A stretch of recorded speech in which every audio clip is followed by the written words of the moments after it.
Assalamualaikum warahmatullahi wabarakatuh.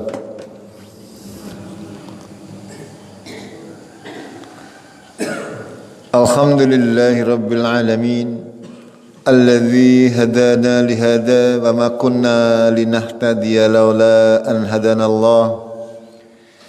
Asyhadu an la ilaha illallah wahdahu la syarika lah wa asyhadu anna Muhammadan abduhu wa rasuluh. Allahumma salli wa sallim wa barik ala Muhammadin wa ala alihi wa ala ashabihi ajmain. Amma ba'd. Jamaah subuh rahimakumullah, marilah kita senantiasa memanjatkan syukur kita kepada Allah tabaraka wa taala yang sudah memberikan kita semuanya kesabaran untuk senantiasa istiqomah di dalam menjalankan segala kebaikan-kebaikan, segala amal saleh, ibadah-ibadah makmudah yang diwajibkan kepada kita maupun yang disunahkan untuk kita lakukan. Kita bersyukur kepada Allah, senantiasa kita diberi kesabaran untuk menghindari seluruh apa-apa yang sudah dilarang oleh Allah tabaraka wa taala, sehingga kita bisa menjalani kehidupan ini dengan lebih tenang. Begitu juga kita bersyukur kepada Allah yang sudah memberikan kita kesabaran dikala kita barangkali menghadapi musibah-musibah yang menimpa diri kita, menimpa keluarga kita dan lingkungan kita. Jemaah rahimakumullah, pada pagi hari ini sedikit kami akan menyampaikan sebuah kajian singkat, judulnya ayat-ayat cinta. Ini dari saya mengambil artikel dari Dr. Firanda ini. Apa maksudnya kita bahas bersama-sama. Jemaah rahimakumullah, Allah tabaraka wa ta'ala berfirman dalam surat Ad-Dariyat yang sudah kita sering membacanya. A'udzubillahi minasyaitonir rajim. Wa ma khalaqtul jin wal ins illa liya'budun. Panjenengan insyaallah hafal nggih? Hafal napa dereng? Dengan artinya maksudnya.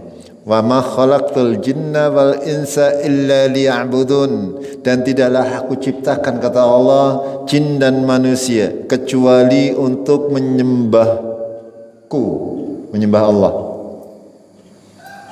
Kalau kita perhatikan ayat yang mulia ini, Allah menciptakan manusia bukan untuk tujuan lain kecuali untuk menyembah Allah. Makanya ketika kita berbicara terkait ibadah kepada Allah, menyembah kepada Allah, sudah barang tentu kalau kita hanya memikirkan menyembah Allah ketika kita salat, ketika kita zikir, atau ketika kita membaca Al-Quran, atau ketika puasa, sudah barang tentu ini sangat sedikit waktunya. Kita salat barangkali sehari semalam ada 1 jam. Wonten apa mboten? Ya anak karam lakune lah. Karam lakune. Ya kalau kita ke masjid barangkali membutuhkan waktu 15 menit ya, dari rumah sampai pulang lagi. Ping 5 berarti ya pinten 15 menit ping 5. Ya ada 1 jam lebih. Iya. Alhamdulillah. Ya. Selebihnya untuk apa? Selebihnya adalah untuk aktivitas kita, baik untuk bekerja, istirahat, bersama keluarga. Dan kata para ulama, yang namanya ibadah ini tidak hanya terbatas kepada hal-hal yang diwajibkan saja. Seluruh aktivitas kita, ya, seluruh aktivitas kita di dalam kehidupan ini adalah bisa kita jadikan sebagai sarana untuk beribadah kepada Allah tabaraka wa taala, asal kita mengganti niat kita. Kira-kira panjenengan semuanya, waktu yang paling banyak panjenengan habiskan sehari itu di mana? Apa di masjid, apa di kantor, apa di rumah? Tang Budi? Di rumah nggih? Di rumah kebanyakan. Secara umum kebanyakan manusia kita ya kaum laki-laki mungkin lebih banyak di rumah daripada di luar rumah. Sehingga apa yang akan kita bicarakan adalah sehingga waktu-waktu kita di rumah yang sebagian besar kita jalani di dalam kehidupan kita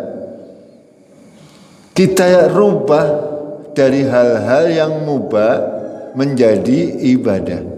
Itu. Dari hal-hal yang sepele, kelihatannya sepele, sesuatu yang biasa kita lakukan menjadi sesuatu yang berpahala. Ya. Bagaimana kita menggauli istri kita, bagaimana kita bercengkrama dengan anak-anak kita, bagaimana kita menafkahi mereka, itu semuanya adalah kegiatan sehari-hari yang kalau kita rubah niatnya bisa bernilai ibadah. Karena agama Islam ini sekali lagi ya bukan hanya terkait ibadah mahdoh saja, meliputi akidah, meliputi ibadah, dan yang paling banyak adalah terkait muamalah, pergaulan, baik pergaulan bisnis, pergaulan kerja, pergaulan suami istri, pergaulan dengan orang lain, itu yang paling banyak. Sedangkan terkait ibadah, ya kita tahu waktu kita sangat sedikit kalau hanya kita mengartikan beribadah dengan ibadah-ibadah yang biasa kita lakukan. Makanya agama Islam mengajarkan kita untuk bermuamalah sebaik-baiknya. Karena kita kebanyakan adalah menghabiskan waktu kita di rumah bersama keluarga, maka kita jadikan waktu tersebut sebagai sebuah ibadah. Dalam sebuah hadis Rasulullah sallallahu alaihi wasallam bersabda, khairukum li ahlihi wa anna khairukum li ahli. Orang yang paling baik di antara kalian adalah orang yang paling baik terhadap istrinya. Dan aku, kata Rasulullah, adalah orang yang paling baik terhadap istriku. Ini jamaah rahimakumullah, hal ini yang melandasi ya, melandasi pada kiri kita, terutama di dalam pergaulan suami istri. Ya, bagaimana kita cara merajut cinta kasih kita di antara suami istri ini penting untuk kita fahami. Ya, walaupun kita sudah tua-tua, itu yang masih muda-muda, yang masih mungkin masih banyak gejolak, apalagi yang masih baru berlatih, ya, semestinya harus mengilmui ayat-ayat cinta ini. Karena apa? Memang di dalam Al-Quranul Karim, ya, agama kita yang sangat sempurna adalah sudah diberi gambaran oleh Allah bagaimana cara kita menjalani kehidupan berumah tangga. Kata Rasulullah lagi dalam sebuah hadis, beliau bersabda, innaka lan tunfiqu nafaqatan tabtaghi biha wajhallah illa ujirta 'alaiha hatta ma taj'alu fi fammi imratik.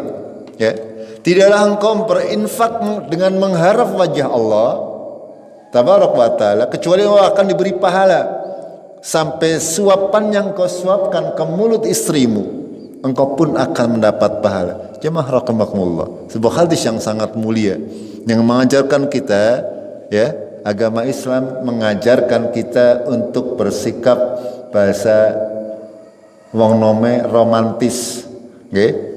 Ya, bahasa nome romantis di dalam berkeluarga, ya. Suap-suapan itu aja kurpas pengantenan tok, wis tua dulang-dulangan ora apa-apa. Itu ini subhanallah, ya. Rasulullah Shallallahu Alaihi Wasallam mengajarkan kepada kita untuk seperti itu. Ya, ini. Oke, penting ini mungkin barangkali terkadang ada di antara kita yang mungkin kadang dengan istrinya jarang berkomunikasi. Ya, jarang berkomunikasi. Ini diperbaiki. Monggo. Apalagi ketika sudah dari kakek-kakek ini nggih. Ya kalau tidak bisa berkomunikasi nanti rumah jadi tidak apa ya. Karena apa? Karena setiap perlakuan kita, ya perlakuan kita antara suami ke istri, istri ke suami, ya, ataupun anak ke ayah dan ibunya, itu semuanya bisa akan bernilai ibadah kalau memang kita niatkan untuk beribadah. Gitu. Jamaah rahimakumullah, ya. Ketika kita berkeluarga ini, berkeluarga tujuan utamanya sudah barang tentu sudah sekali adalah kita untuk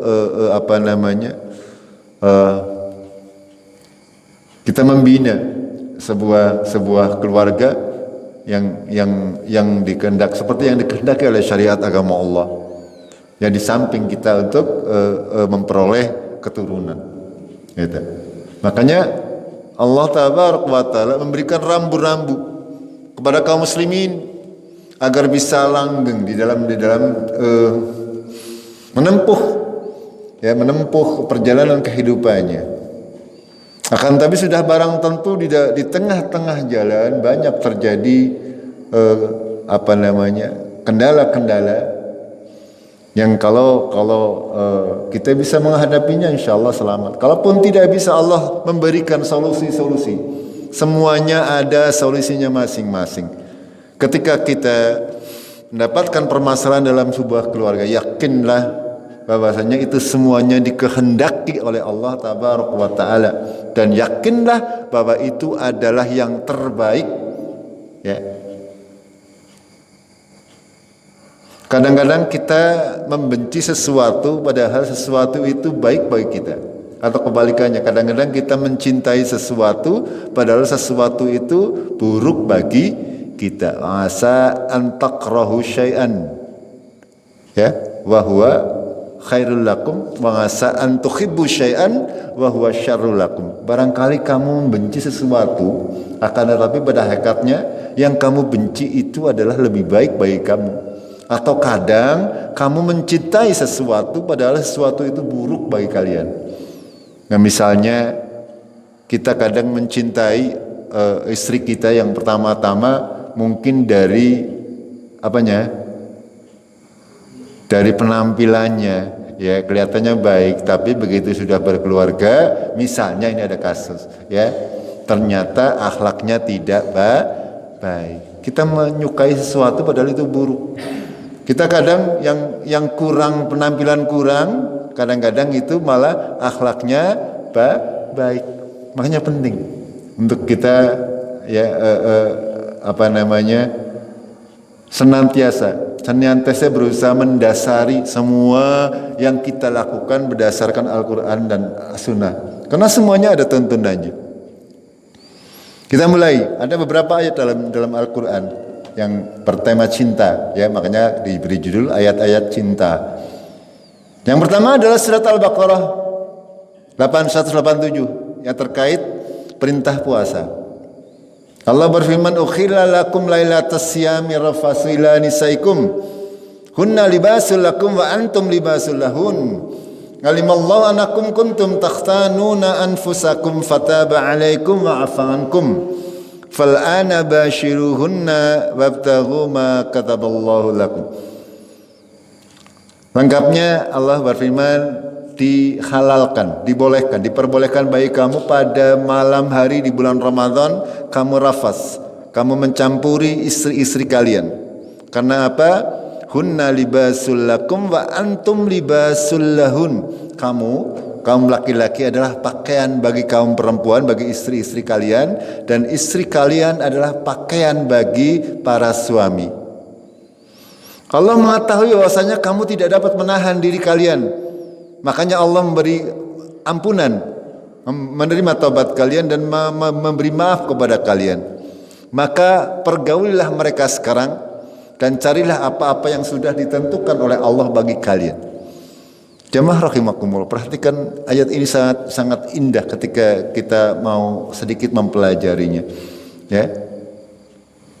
Zaman sebelum turunnya ayat ini, kaum muslimin ketika bulan Ramadan itu ketika mau menggauli istrinya itu tidak boleh tidur lebih dahulu. Kalau misalnya maghrib kau sudah ketiduran, itu sudah tidak diperbolehkan menggauli istri. Itu zaman dahulu sebelum turunnya ayat Al-Quran. Makanya Allah memberikan rukhsah, keringanan kepada kaum muslimin. Ukhilla lakum lailatas siyam rafasu ila nisaikum. Ya, pada malam bulan Ramadan pun diperbolehkan. Karena memang kadang kita sebagai suami istri, ya, kita kata Allah tabaraka wa taala, annakum kuntum takhtanuna anfusakum, kamu tidak dapat menahan dirimu sendiri. Artinya sahabat kita kadang-kadang munculnya sewaktu-waktu. Itu. Makanya Allah memberikan kemudahan kepada kita. Ya tidak seperti dahulu. Ya, dahulu kalau sudah tidur ya tidak boleh mencampuri istri kita. Akan tapi sekarang ketika turun ayat ini diperbolehkan sepanjang malam selagi belum subuh, itu ya, karena memang seperti itu tentuannya dari Allah tabaraka wa taala itu. Lalu Allah melanjutkan dengan kalimat hunna libasul lakum wa antum libasul lahunna. Nah ini yang bisa kita jadikan pedoman. Suami, ya, istri adalah pakaian bagi suami dan suami adalah pakaian bagi istri. Yang namanya pakaian fungsinya apa? Ada yang tahu? Yang pertama apa fungsinya? Yang pertama menutup aurat. Yang kedua apa fungsinya? Biar panjenengan ikut mikir, aja nyongtok, aja ngerungok tok. Apa yang kedua? Di samping untuk menutup aurat, ya? Enggak, fungsi pakaian. Saya bertanya fungsi pakaian. Ya, fungsi pakaian apa? Tidak apa-apa daripada sih menang ya bu. Tidak apa-apa. Fungsi pakaian. Yang pertama menutup aurat, yang kedua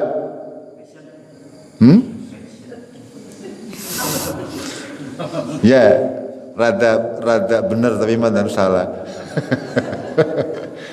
Untuk keindahan, ya, keindahan, untuk keindahan. Coba panjenengan berpakaian dengan tidak berpakaian, indah mana? Ya indah berpakaian otomatis. Eta indah berpakaian. Ya, jamaah rahimakumullah, perlu kita fahami bersamanya bahwasanya yang namanya libas, kata para ulama dalam bahasa Arab ini itu menyangkut keseluruhan sesuatu yang meliputi orang yang menggunakannya. Nah, pakaian. Contoh di dalam Al-Qur'an Allah menyebutkan wa ja'alnal laila libasan. Allah menjadikan malam sebagai pakaian, libas. Malam sebagai pakaian. Ya. Atau dalam ayat yang lain, wa libasut taqwa zalika khair, dan pakaian takwa itu adalah lebih baik. Artinya apa? Artinya pakaian di sini bermanfaat, ada 3 fungsi utama. Yang pertama tadi menutup aurat. Yang kedua adalah untuk keindahan. Yang ketiga adalah untuk menjaga yang berpakaian tersebut dari kesemuanya, baik gangguan fisik maupun gangguan hati. Ini, ya, dari gangguan fisik maupun gangguan hati. Dan dari ketiga fungsi ini akan kita jadikan sebagai pedoman kita di dalam berkeluarga berumah tangga antara suami dan istri. Karena suami adalah pakaian bagi laki-laki, suami adalah pakaian bagi istri, dan istri adalah pakaian bagi suami. Yang pertama tadi apa fungsinya? Menutup aurat. Aurat siapa? Auratnya aurat ya. Aurat. Artinya seorang suami dan istri itu wajib untuk menutup aib-aib atau kekurangan-kekurangan masing-masing, tidak boleh keluar. Ya, ini fungsi utamanya. Pertama, yang harus panjenengan fahami, ini yang muda-muda, ya, yang muda-muda, sing tua-tua, sing tua-tua juga, ya terutama yang muda-muda. Kalau yang tua-tua kan sudah kari ngerampung lagi. Itu yang ini penting untuk kita pahami, ya, agar kehidupan kita berkeluarga itu benar-benar menjadi sebuah ibadah setiap hari. Ya, namanya ibadah kan ada pahala, ada dosa, otomatis seperti itu. Kalau kita menjalankan kehidupan kita dalam berkeluarga secara baik, otomatis akan berpahala. Ketika kita menjalankannya dengan cara yang tidak baik, otomatis kita akan mendapatkan dosa. Ya, panjenengan misalnya menceritakan istri panjenengan atau istri menceritakan keburukan suami, yaitu sudah dosa besar. Ya, sudah dosa besar. Banyak penting untuk kita pahami. Jangan sampai ya aib-aib kekurangan, karena memang yang namanya suami istri itu orang yang paling tahu kekurangan atau kelebihan daripada pasangannya adalah suami dan istri. Tidak ada orang yang lebih tahu luar dalam. Gitu. Makanya ini wajib untuk dijaga benar-benar. Ya, dijaga benar-benar agar supaya benar-benar tidak keluar apapun itu. Jangan sampai kita merendahkan apalagi, ya, atau menyakiti apalagi. Ini penting untuk kita jadikan landasan ketika kita mau menjalani kehidupan berumah tangga atau untuk memperbaiki keadaan rumah tangga kita agar bahagia. Ya, kita kan kemarin sudah membicarakan, ya, kecere kepengin bahagia harus dengan ilmu, ya, harus dengan ilmu. Senantiasa berusaha. Yang pertama tadi, karena pakaian itu adalah fungsinya untuk menutup aurat, menutup aib-aib kita antara suami dan istri. Ya, kalaupun ada kekurangan-kekurangan, ya kita tutupi, ya, baik itu kepada keluarga, ya, kadang memang, ya, kita tidak bisa menghindari hal-hal seperti ini. Jamaah rahimakumullah, agama Islam ini agama yang sangat-sangat mulia. Agama yang mengatur sedemikian rupa ya, agar supaya kita semuanya bisa menjalankan segala sesuatunya dengan benar, maka kita harus menempatkan sesuatu sesuai dengan proporsinya. Jamaah rahimakumullah. Yang kedua adalah tadi, pakaian itu untuk keindahan, melindungi tubuh kita, ya.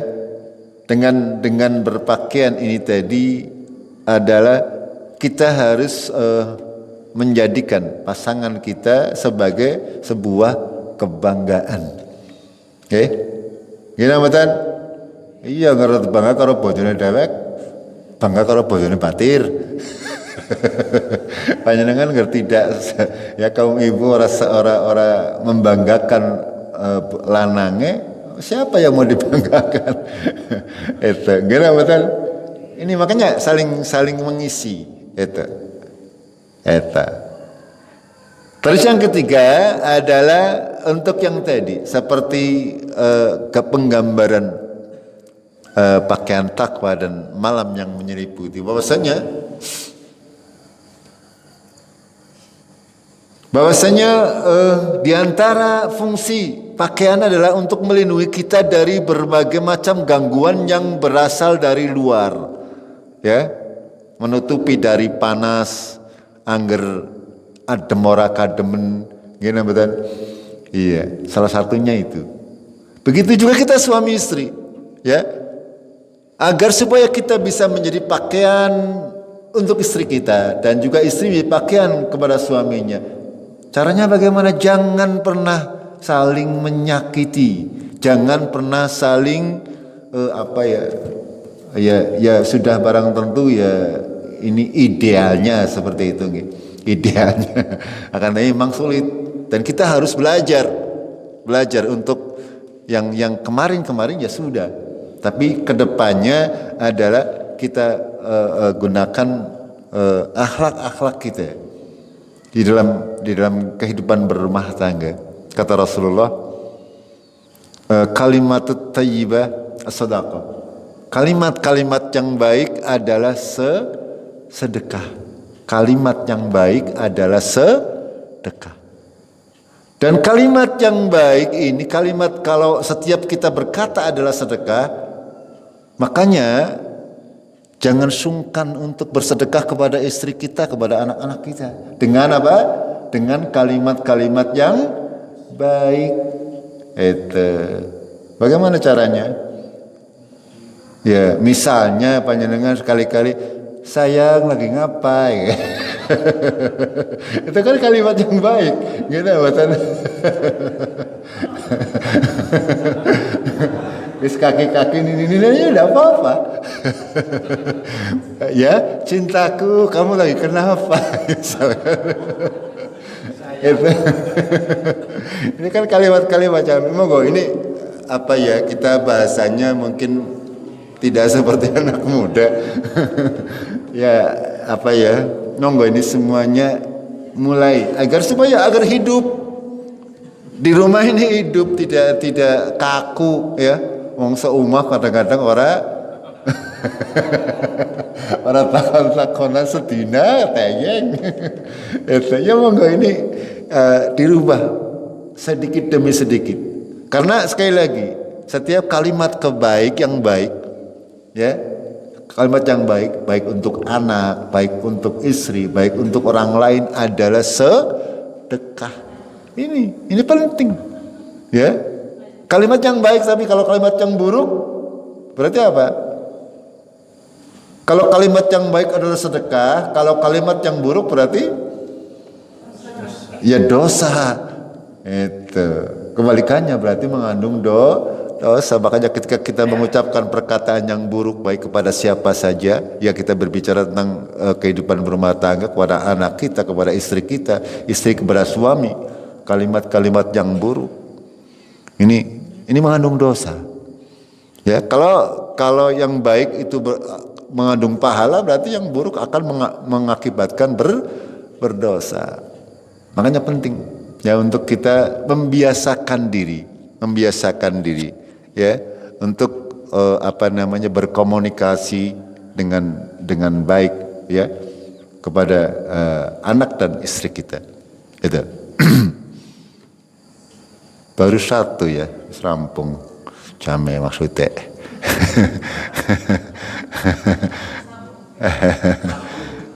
Ya. Ya berarti satu dulu, nggih? Ya satu ayat ini ada berapa ayat? Jamaah rahimakumullah, yaitu saja ayat Al-Baqarah 187. Ya, intinya ya bahwasanya karena suami istri ya adalah ya mudah-mudahan tidak hanya di dunia kita semuanya bersuami istri, mudah-mudahan fid dunya wal akhirah. Istri kita sewaktu di dunia insyaallah kalau sama-sama salih ya sama-sama beriman akan menjadi istri kita juga di akhirat. Ya walaupun di sana di surga panjenengan kaum laki-laki diberi bidadari surga, tapi ketika istri ada di sana, itu tidak ada yang bisa mengalahkan istri kita nanti. Ya, walaupun banyak bidadari. Ya, para istri tidak usah cemburung ya. Ketentuannya seperti itu. Ya, Allah memberikannya seperti itu. Secara fitrahnya adalah seperti itu. Monggo untuk kita mulai ya di dalam berkeluarga, ketika kita punya permasalahan ya, yang pertama harus kita curhat adalah ya antara suami dan istri ya. Jangan dulu keluar, kalau masih bisa diselesaikan oleh kita gitu. Kalau sudah tidak bisa diselesaikan oleh suami istri, baru ya kita memanggil. Dalam Al-Qur'an dituntunkan untuk mengundang juru pendamai, satu dari keluarga suami, satu dari keluarga istri. Itu cara-caranya ya. Jangan langsung ada permasalahan sedikit maring pengadilan misalnya itu, atau ada permasalahan sedikit langsung berbicara di luar, malah justru akan menambah ruwet permasalahan keluarga. Dan memang Allah memberikan solusi ya. Soalnya ketika memang sudah tidak bisa menegakkan hukum-hukum Allah ya. Wa in khiftum alla yuqima hududallah. Ketika kalian sudah takut tidak bisa menegakkan ketentuan Allah. Artinya ketika di dalam keluarga tersebut memang sudah tidak mungkin untuk dipersatukan, ya Allah memberikan jalan keluar, yaitu at-thalaq. Akan tetapi itu sebagai jalan terakhir, alternatif terakhir. Jamaah rahimakumullah, itu saja dulu ya, insyaallah kita lanjutkan besok pagi. Ngerupanya dengan masih kelem ngrungok nangge. Mudah-mudahan sedikit ini dapat menambah keimanan dan ketakwaan kita kepada Allah Tabarak wa Ta'ala. Kita akhiri dengan kafaratul majlis. Subhanakallahumma bihamdik asyhadu an la ilaha illa anta astaghfiruka wa atubu ilaik. Wabillahi taufiq wal hidayah. Assalamualaikum warahmatullahi wabarakatuh.